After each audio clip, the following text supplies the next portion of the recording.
Okay, in this question you have a cubic equation.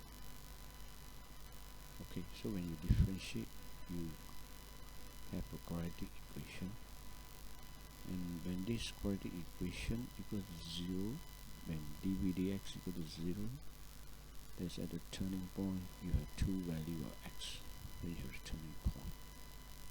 Okay,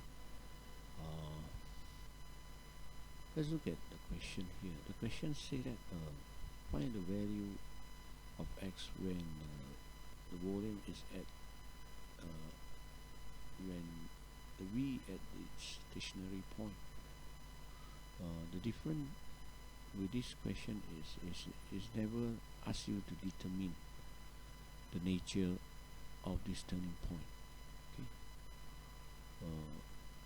Therefore, basically, you will not need to do d2v dx square. Okay. But then you were wondering, if you don't go and test out the x equal to 45 or x equal to 10, how do I know which is actually the stationary, the x value when v has a stationary value? How do you know which value to pick for x, for v to have a stationary value? Okay, basically if you look at a diagram, you notice that if x is equal to 45, then the whole diagram doesn't make sense. I don't have the diagram over here, but this is just to let you know, if you substitute x equal to 45, you can look at the diagram, it doesn't make sense.